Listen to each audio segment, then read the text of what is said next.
I stood on the porch of the house where I raised 3 children, watching a stranger change the locks while my eldest son counted cash behind tinted car windows.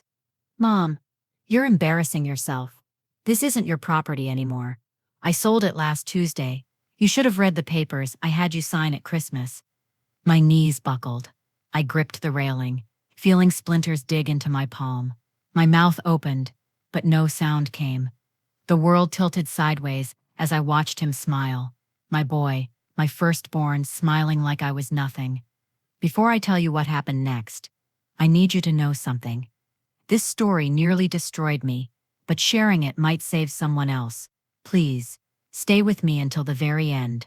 Hit that like and subscribe button if you believe mothers deserve better, and drop a comment telling me what state or country you're watching from. I want to see how many of us are out here, still standing. My name is Margaret Eleanor Hartwell. I'm 71 years old. That house behind me, the one being stolen in broad daylight, was built by my late husband Thomas in 1978. We planted every tree in that yard. I scrubbed every floor. I buried Thomas in the cemetery 3 miles down that road, and I thought I'd be buried there too. But I'm getting ahead of myself. To understand how my son became a thief, you need to understand what I sacrificed to give him everything. Every choice I made, every dream I abandoned, every piece of myself, I carved away so he could have more. Thomas worked construction. I worked night shifts at the hospital, coming home at dawn to make breakfast before the kids woke up. We saved every penny. We built that house with our hands, our sweat, our prayers. When Thomas died suddenly of a heart attack, Daniel was 17. Rebecca was 15. Michael was 12. I could have sold the house then. Everyone told me to. My sister, my mother-in-law, the bank manager, who looked at me with pity when I came in to discuss the mortgage, but I refused. That house was all I had left of Thomas. It was our children's stability. It was proof that we'd built something real, something lasting. So I worked. Double shifts, triple shifts. I wore the same winter coat for 12 years, so Daniel could have his college textbooks. I ate cereal for dinner, so Rebecca could take piano lessons. I ignored the lump in my breast for 8 months, because Michael needed braces. That's what mothers do. We make ourselves smaller, so our children can grow. The house became more than walls and windows. Every crack in the foundation held a memory. The kitchen where Thomas taught Daniel to make pancakes. The living room where Rebecca practiced piano until her fingers bled. The backyard where Michael learned to ride his bike. I could close my eyes and hear their laughter echoing through those rooms. Birthday parties, Christmas mornings, homework at the dining table, first dates, prom photos, graduations. I put all 3 through college, not community college, real universities. Daniel went to state for finance. Rebecca studied music at Berkeley. Michael got his engineering degree from Tech. I paid for every semester, every textbook, every meal plan. I worked until my feet swelled and my back screamed, and I couldn't remember what it felt like to sleep through the night. Daniel graduated top of his class. He got a job at a prestigious financial firm. He bought expensive suits and drove a nice car and told me he was proud to be my son. I believed him. God help me. I believed every word. Then he got engaged to a woman named Vanessa, beautiful, polished, always smiling. At their engagement dinner, she squeezed my hand and whispered, "I can't wait to be part of this family." I should have noticed how tightly she squeezed. I should have seen the calculation behind those perfect teeth. Vanessa moved into Daniel's life like weather, slowly at first, then all at once, changing everything. At first, the changes were subtle. Daniel started canceling our weekly dinners. He'd call an hour before, apologetic, explaining that Vanessa had planned something else. A work function, a dinner with her parents, a last-minute trip. I understood. Young couples need time together. I didn't want to be the clingy mother. But then the comments started. Little jabs disguised as concern. At Sunday brunch, Vanessa would look at my dress and say, "Margaret, that's brave for your age."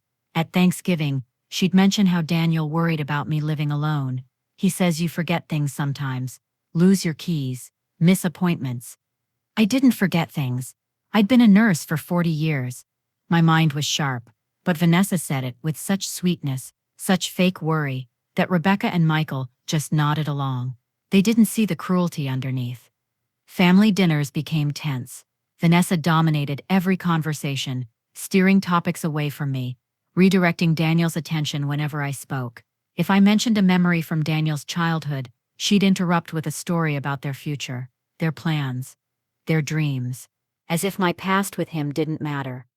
I tried to bond with her. I invited her to lunch. I asked about her job, her family, her interests. She'd smile that plastic smile and find excuses.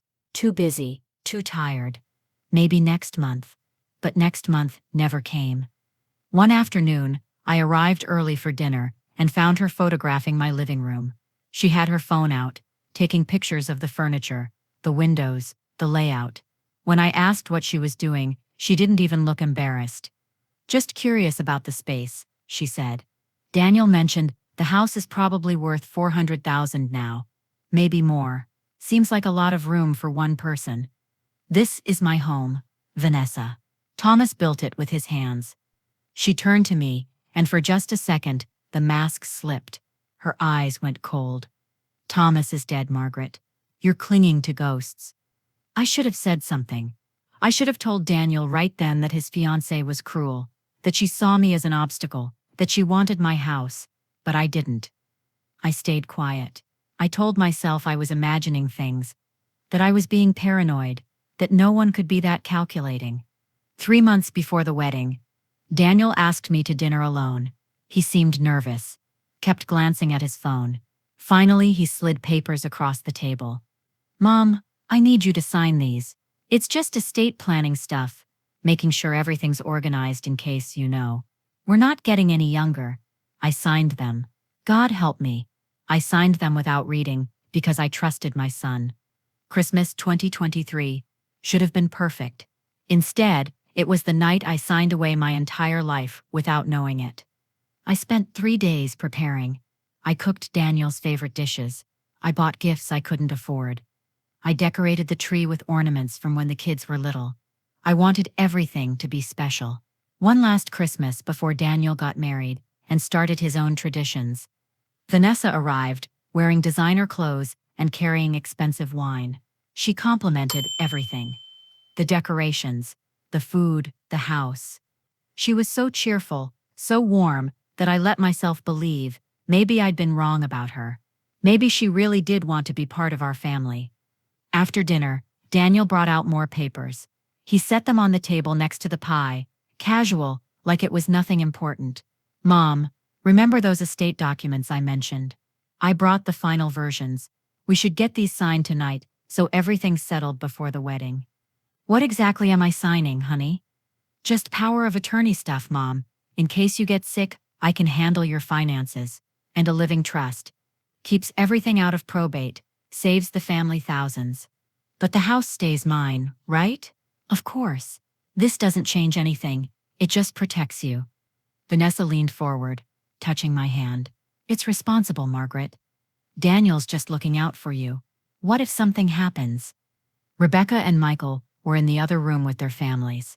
The grandchildren were opening presents, laughing, making noise. Nobody was paying attention to what was happening at the dining table. Nobody saw me pick up the pen. I remember how normal it felt. The pen was smooth in my hand.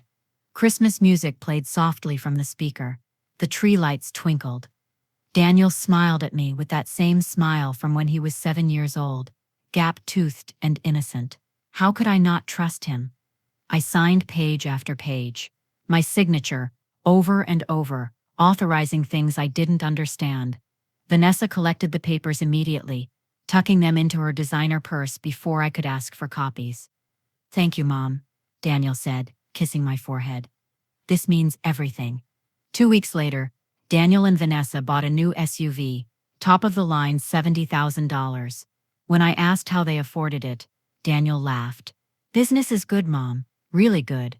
I didn't know then that business meant selling my future out from under me. After Christmas, Daniel's calls became shorter. His visits stopped altogether. When I asked why, Vanessa always had an excuse. I'd call on Sunday mornings, our usual time, voicemail. I'd text asking about dinner. One-word responses. Busy, maybe. Later, I told myself he was just stressed with wedding planning. Young couples get overwhelmed. He'd come back around once things settled down. But weeks passed. Then months. I saw him at Rebecca's birthday party in February. He barely spoke to me. When I tried to hug him, he stiffened, pulling away after just a second. Vanessa watched from across the room, her expression unreadable. Rebecca noticed. "Mom, what's going on with Daniel? He's acting weird." "Wedding stress," I said. Because I didn't know what else to say. I didn't want to admit that my son was avoiding me. That felt too pathetic, too sad. In March, I started noticing strange cars driving slowly past my house.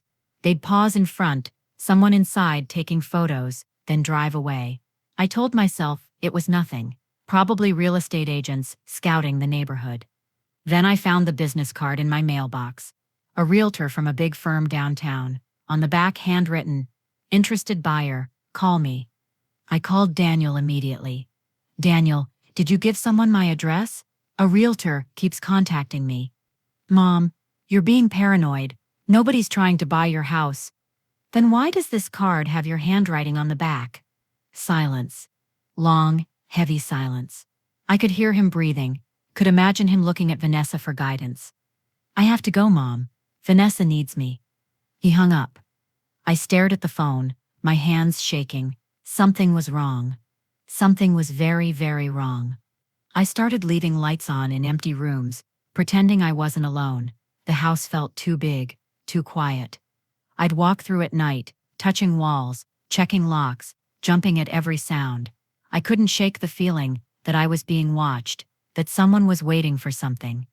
One morning in April, I found a notice taped to my door. Property transfer pending. Vacate by May 15th. My hands shook so badly, I could barely read the words. I called Daniel 17 times. He never answered. I didn't sleep that night. By dawn, I was sitting in a lawyer's office, with the notice crumpled in my lap, finally ready to face the truth. The attorney's name was Sarah Chen.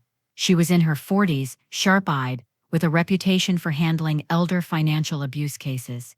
She took the notice from my hands, read it carefully, then looked at me with an expression I couldn't quite read. Pity? Anger? Both? "Mrs. Hartwell, when did you last see the deed to your house?" "I don't know. It's in my filing cabinet. I haven't looked at it in years." "Do you remember signing any property transfer documents recently?" "No, just estate planning papers. Power of attorney. A trust." Daniel said it was to protect me. Sarah's jaw tightened. "May I see those documents?" I didn't have copies. Vanessa had taken them all, but Sarah made calls. Within 2 hours, she had everything. Quitclaim deed, power of attorney, transfer of title, all signed by me on Christmas night, witnessed by Vanessa's parents. "Mrs. Hartwell, your son committed fraud. He exploited your trust and forged your intent. But proving coercion is challenging when you signed voluntarily." I didn't know what I was signing. He lied to me. "I believe you. Now we need to prove it." Sarah spread the documents across her desk. She showed me how Daniel had legally transferred the house to himself in January, how he'd then sold it to a development company for $425,000, how Vanessa's father owned that development company, how the entire scheme had been planned before the engagement. I sat there, staring at my own signature repeated across page after page, and I understood my son didn't just betray me. He planned it. Months of manipulation, calculated lies, fake affection. Christmas dinner wasn't about family. It was about paperwork. I wasn't a mother to him anymore. I was an obstacle, a payday, a problem to be solved. Sarah slid a box of tissues across the desk. I didn't cry. I couldn't. I just stared at those documents, feeling something cold and sharp settle in my chest. Not grief, not even anger. Something colder, something focused. "Mrs. Hartwell, if you want to fight this, I need to ask, how far are you willing to go?" I looked at Sarah, thinking of Daniel's smile as he counted cash, Vanessa's smirk at Christmas, the years I gave them everything, As far as it takes, I said. I want them destroyed. Sarah Chen didn't waste time. Within 48 hours, she filed an emergency injunction to halt the property transfer and launched an investigation into Daniel's financial practices. I moved into Rebecca's guest room. It was humiliating. At 71, I was sleeping on a twin bed in my daughter's house, living out of a suitcase, depending on her charity. But Rebecca never made me feel small. She was furious. She wanted blood. How could he do this? She kept saying. How could he? I didn't have an answer. I'd asked myself the same question 1,000 times. Sarah worked fast. She discovered Daniel had done this before. 2 elderly clients had lost property through similar schemes. Fake estate planning, forged intentions, legal theft disguised as financial advice. The firm had quietly settled both cases, paying the victims to stay silent, protecting Daniel's reputation. But now there was a pattern. Now there was proof. Sarah hired a private investigator. Within a week, we had photos. Daniel and Vanessa at expensive restaurants, designer shopping bags, a weekend trip to Napa Valley, a down payment on a lake house, $200,000 cash. All of it funded by selling my home. I started recording phone calls. I'd call Daniel, keep my voice calm, try to get him to admit what he'd done. Most calls went to voicemail. The few times he answered, he was cold, distant, annoyed. Mom, I don't have time for this.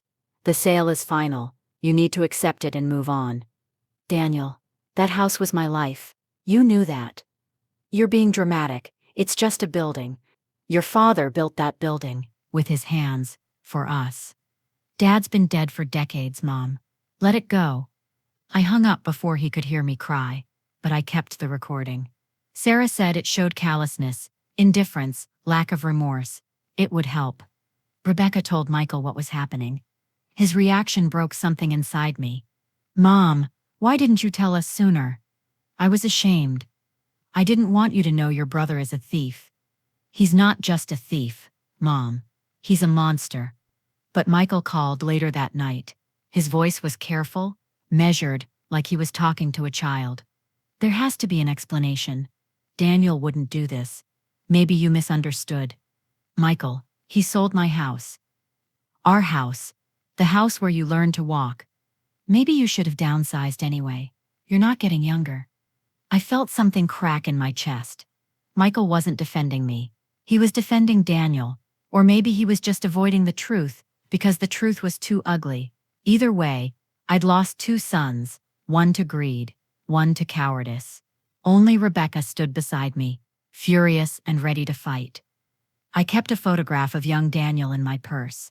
The boy who used to bring me dandelions, who cried when his goldfish died, who'd hug me so tight I could barely breathe and whisper, I love you, Mommy.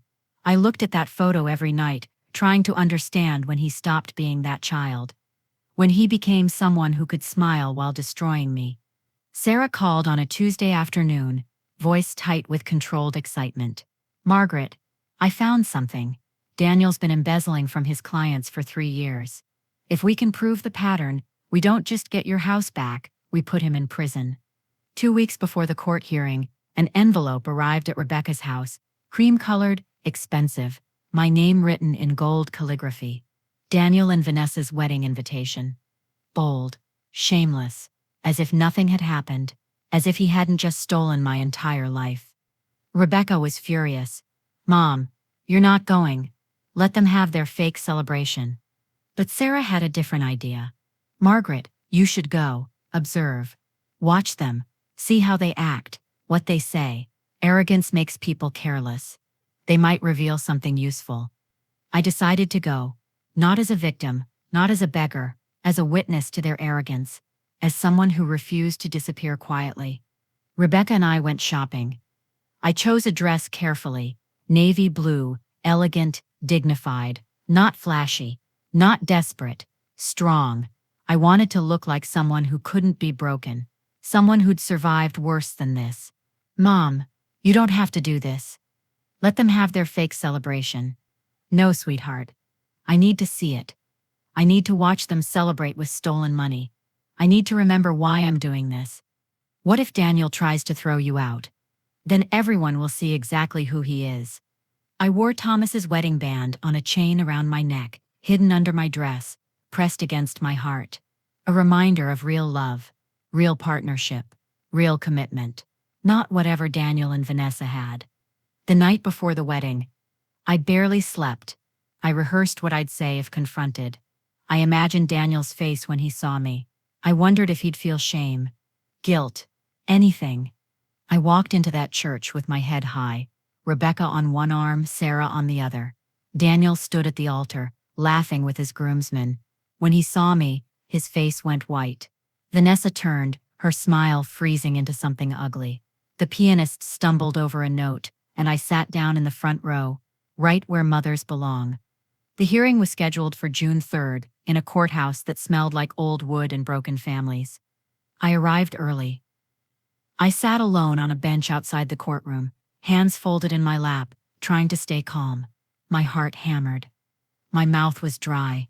I kept thinking about what Daniel's lawyer would say, how they'd try to paint me as senile, forgetful, incompetent.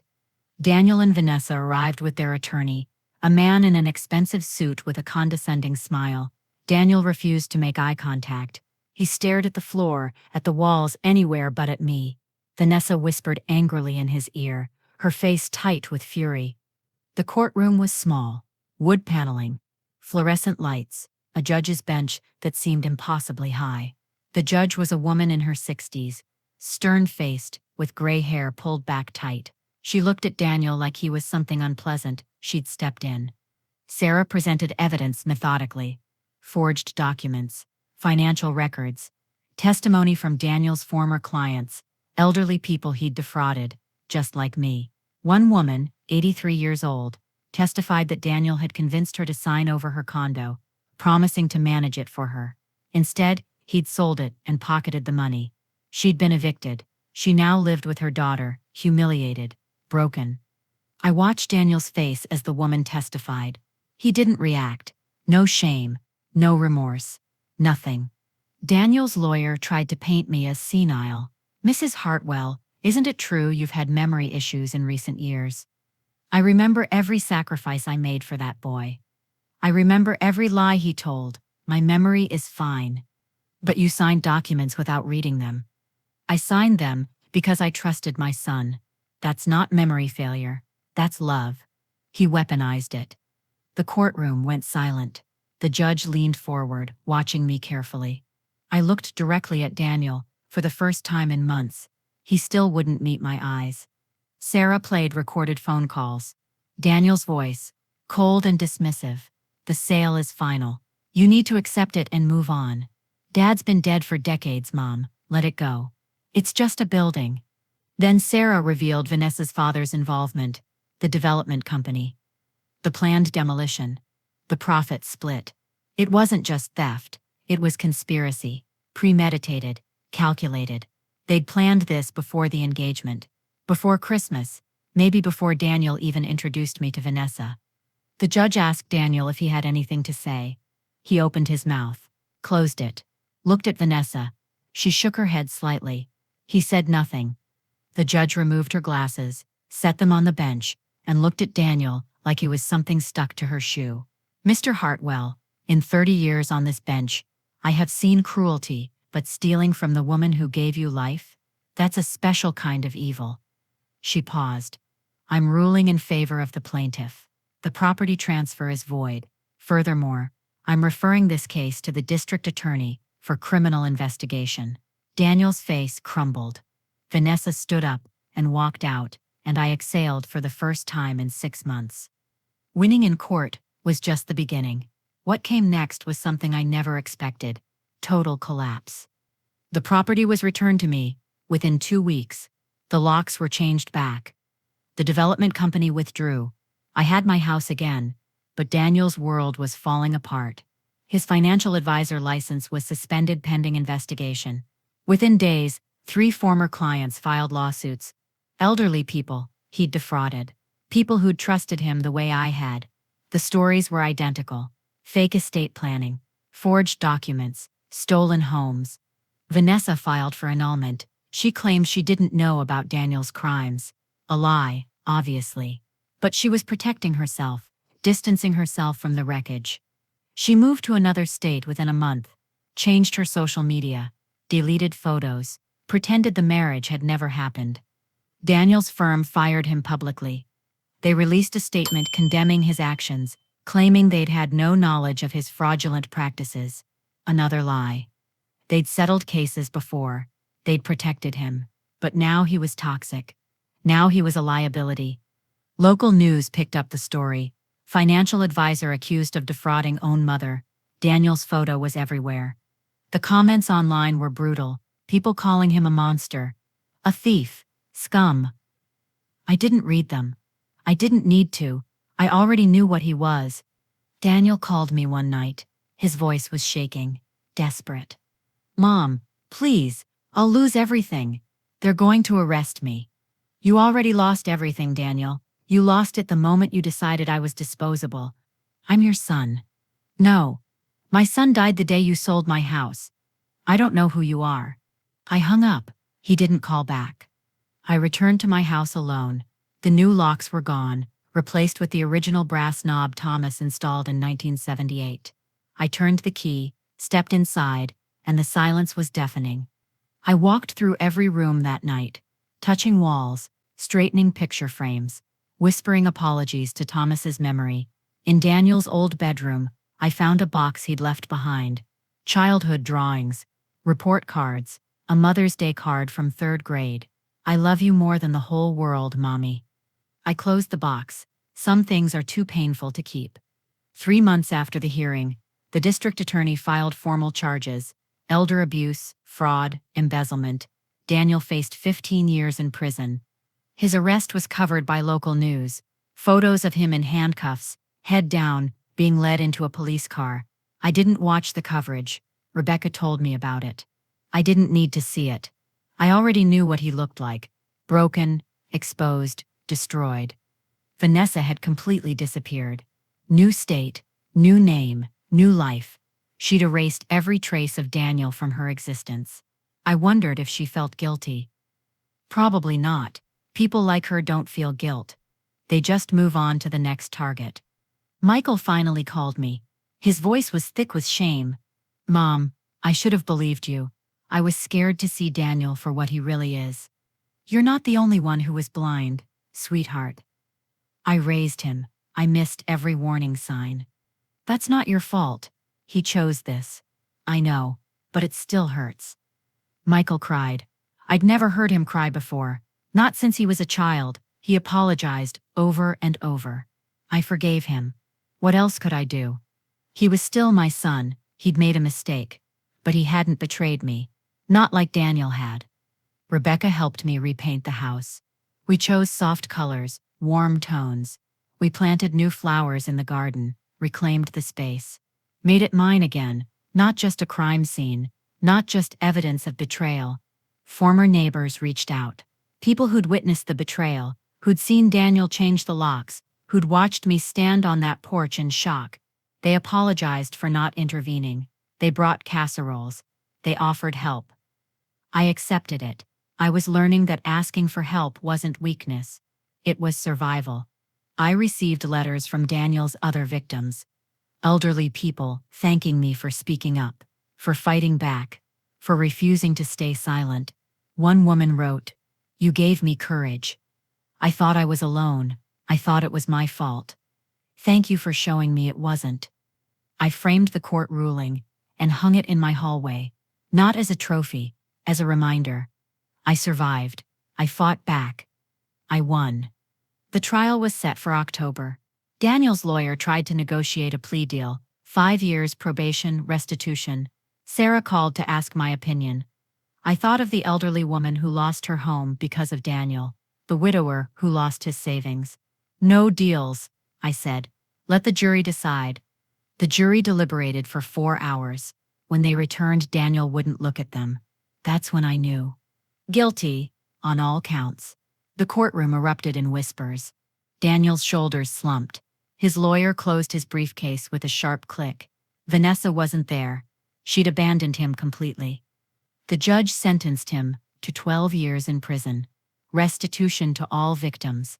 I sat in the gallery, feeling nothing. No joy, no satisfaction. Just exhaustion. Rebecca squeezed my hand, whispering, "It's over." But it wasn't over. Not really. I'd won in court, but I'd lost my son. Not to death. To greed. To cruelty. To choices he'd made, deliberately, knowingly. That loss would never heal. I left the courthouse. Stepped into autumn sunlight. The air was crisp. Leaves were turning gold and red. Life was continuing. Indifferent to my pain. Indifferent to Daniel's punishment. I went home. Made tea. Sat on my porch for the first time in a year without fear.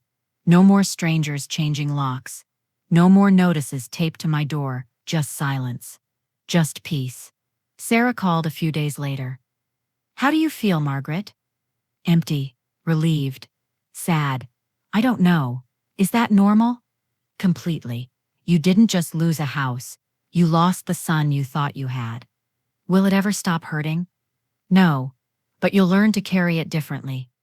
I planted a new rose bush in the front yard. Thomas's favorite flower. Deep red blooms, thorny stems.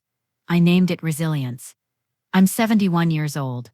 I've buried a husband, raised 3 children, survived cancer, and defeated my own son in court. I don't know if that makes me strong or just stubborn. Maybe both. What I do know is this: betrayal doesn't define you. How you respond does. I could have crumbled. I could have disappeared quietly.